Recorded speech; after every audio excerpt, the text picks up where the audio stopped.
testimony today.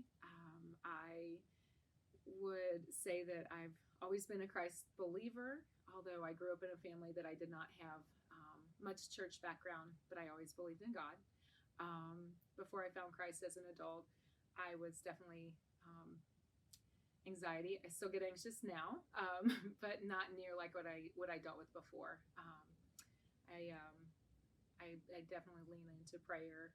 I've been going to Burlington Baptist for roughly, I think, 9 years now. I got baptized a few years before that as an adult. I grew up in a Catholic home, and I was baptized as a baby, but I never went through all the confirmations or anything, so I never felt like as a child I really belonged, so to speak, in that. And then I just knew that as I got older, I wanted something more for my kids as well, as far as knowing that there was something bigger and better than here and now. I was with their father, who did not want to go to church and did not really believe in organized religion and things like that. So I was just very limited without really any direction. So when I ended up on my own with my 4 daughters, I ended up just talking with more and more people who seemed to have a very deep faith, and I admired that. And I was jealous of it because I didn't know how to find it for myself.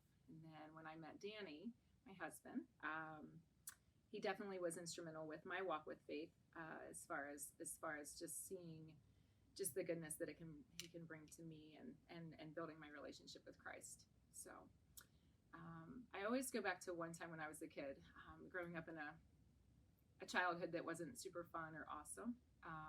There was a time where I remember being very upset, and I ran to my little hiding spot, which was down by a creek. And I've told this probably to a lot of people, but I was sitting there and I was crying, and I remember crying out to God or to someone, anything that would listen, anyone. And I remember saying the words, "If there was just something good."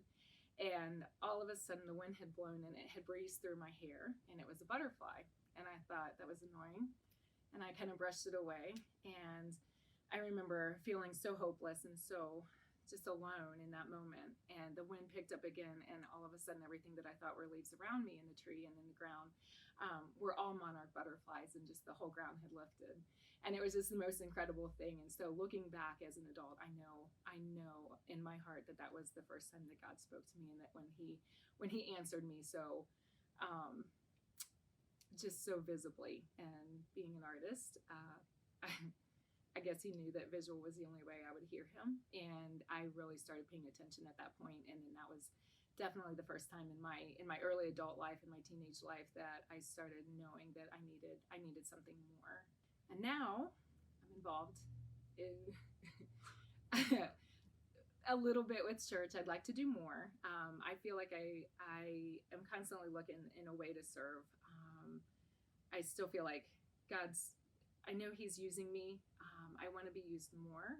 But then I always forget about, like, in my day-to-day life, as being a tattoo artist, and everyone that I get to sit with and who I get to talk with and interact with, and how many times the conversation of God will come up in my chair, whether it's designing a tattoo or listen to someone with their story, and I get to tell them over and over and over again what God has done for me. And it's just so fulfilling each week, where I don't even realize how many times I talk about him until I sit and reflect on the week and realize that I probably bore a lot of people or entertain a lot of people with talking about God and my faith. Thank you for listening.